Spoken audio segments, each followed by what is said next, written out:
Have you ever taken over a contract and your new client tell you that there are no post orders?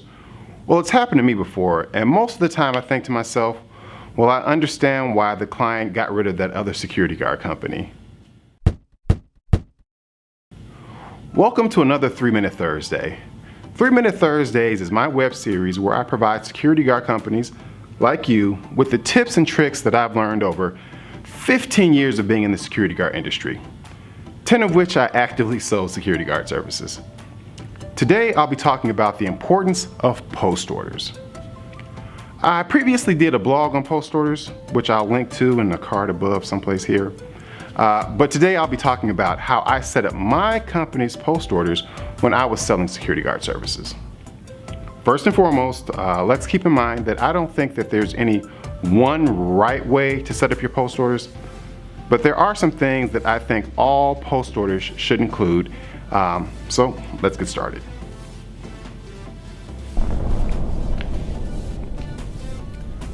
The first thing that I think should be incorporated into your post orders come from your initial conversations with your new customer. And that is, what goal is your customer trying to achieve by hiring you to provide security service? In many cases, those goals are not going to be something that your customers readily provide to you. They will often have to be things that you extract from them by asking a lot of questions. Why? For example, one of your customers might be the head of security at a hospital, and they are graded on patient satisfaction surveys. Consequently, your customer is going to be very focused on customer satisfaction. As the contracted security provider, what can you do to assist your customer in ensuring that customer satisfaction is always high? Maybe your post orders require that rather than telling your visitor where to go, your officers provide a personal escort to that location. Or maybe your officers provide a map to the visitor where they highlight the best route to get to that location.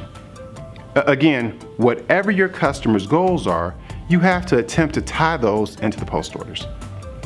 So the next thing that we'll cover is how you actually put your post orders together.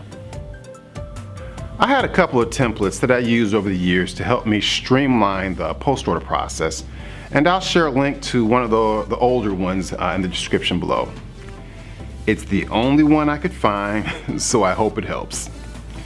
For my post orders, I would break them up into several sections.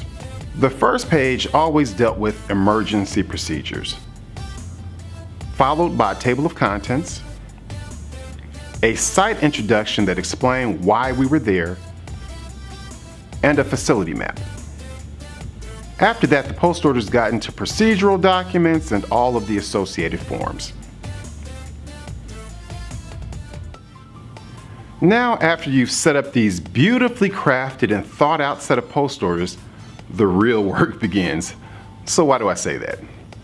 Well, that's because post orders are only as good as your training, updates, and measurement. Every officer that works at one of your client's site has to be trained well enough that they can achieve all of the goals that you've outlined in those post orders. After all, what good is it if your post orders say to pass out a map to visitors and highlight the best route if your officers haven't been trained on where anything in the hospital is? I think that most of you would agree that the hardest part about post orders is updating those post orders as necessary. Your post orders have to be living documents that change with the site's requirements. When the procedures for the site need to change, ensure that you're getting those post orders updated and revised as soon as possible. If your security guard management software has a post order feature, it will make your job a lot easier. Lastly, and most important, is ensuring that you can measure how well your officers are following those post orders and being able to discuss those successes with your customer. If your officers are passing out maps, ensure that they are capturing those actions on their DARs or some type of maps handed out report that you can share with your customers, of course. Again, if you are using security guard management software, this should be a fairly easy process.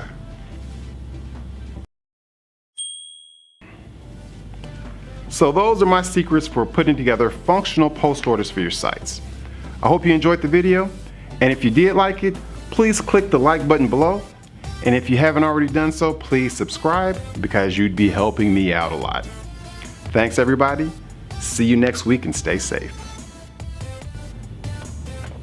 All right, one last thing. If you're watching this on the day that it's released and you're in the San Antonio area, come on down to the Assist 2018 Security Convention. We have a booth there, and I'd love to meet you. Catch you there.